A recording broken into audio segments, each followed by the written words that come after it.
பச்சை பட்டாணி கொத்தவரங்காய் கிரேவி செய்யறதுக்கு ஃபர்ஸ்ட் அடுப்பு ஆன் பண்ணிட்டேன். நான் வந்து கடாய் இது போல் வச்சிருக்கேன். இப்போ ஆயில் வந்து சேர்த்துக்கலாங்க. ஹை ஃப்ளேம் பண்ணிட்டு ஓன் கரம் மசாலால எடுத்துருக்கேன். ஆட் பண்ணியாச்சு. இப்போ வந்து பார்த்தீங்கன்னா வெங்காயம் சேர்த்துக்கலாம். ஆனியனை நல்லா வெங்காயம் வதங்கட்டுங்க. வதங்கினதுக்கப்புறம் பார்த்துக்கலாம் வாங்க. ஆனியன் நல்லா வதங்கிடுச்சு. 2 கரண்டி அளவுக்கு நான் வந்து தக்காளி சேர்த்துருக்கேன். வந்து கல்லுப்பு ஆட் பண்ணியாச்சு. இப்போ வதங்கட்டும். வதங்கினதுக்கப்புறம் பார்த்துக்கலாம் வாங்க. ஆட் பண்ண டொமேட்டோ நல்லா மசி அளவுக்கு குக் ஆகிடுச்சுங்க. இந்த டைமில் நம்ம இஞ்சி பூண்டு பேஸ்ட்டு சேர்த்துக்கிறேன். ஒரு 1.5 ஸ்பூன் வந்து சேர்த்துருக்கேன்.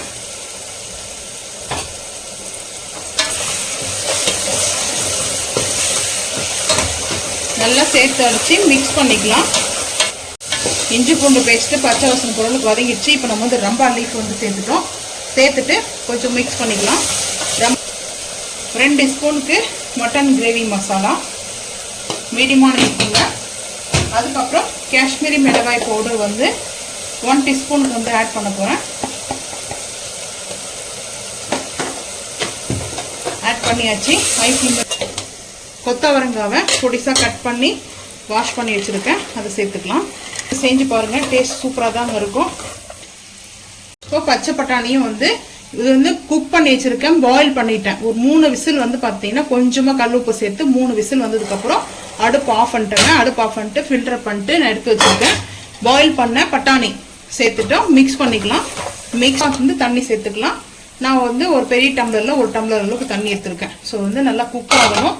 இதெல்லாம் மூடி போட்டுட்டு நம்ம ஒரு 10 நிமிஷம் அப்பப்போ மிக்ஸ் பண்ணிக்கலாம். அதுக்கு முன்பு பேஸ்ட் அரைச்சதுலேயே கொஞ்சமாக தேங்காய் 6 பாதாம் இருக்குது சேர்த்துக்கலாம். சேர்த்துட்டு இது வந்து பேஸ்ட்டாக அரைச்சிட்டு வந்து பார்க்கலாம் வாங்க. ஓப்பன் பண்ணி பார்க்கலாம். அடுப்பு சிம் பண்ணிட்டுங்க. நல்ல ரெஸ்டாரண்ட் ஸ்டைலில் இருக்குங்க கிரேவி. சும்மா பரோட்டாக்கெலாம் அல்டிமேட்டாக இருக்குங்க. ஸோ இந்த டைமில் நம்ம அரைச்சி வச்சுருக்கிற தேங்காவும் பாதாமையும் ஆட் பண்ணிக்கலாம். பாதாமை வந்து இது பார்த்தீங்கன்னா சேர்த்துக்கிறேங்க. இப்போ அடுப்பை ஹை ஃப்ளேம் பண்ணிட்டேன். ஹை ஃப்ளேம் பண்ணிட்டு மிக்ஸ் பண்ணிக்கலாம். நல்லா வந்து கிரேவி சூப்பராக இருக்கும். நான் வந்து ஒரு கைப்பிடி அளவுக்கு சேர்த்துக்கிறேன். தண்ணி பழைய வந்து பார்த்தீங்கன்னா கொஞ்சமாக சேர்த்துக்கிறேன். நல்லா மிக்ஸ் பண்ணிட்டேங்க. மிக்ஸ் அடுப்பு ஆஃப் பண்ணிட்டேன். இங்கே பாருங்கள், நம்மளுக்கு கரெக்டாக இந்த மாதிரி இருக்குது. இப்போ மிக்ஸ் பண்ணும்போது காயோடு சேர்த்து கொஞ்சம் திக்னஸாக இருக்கும்.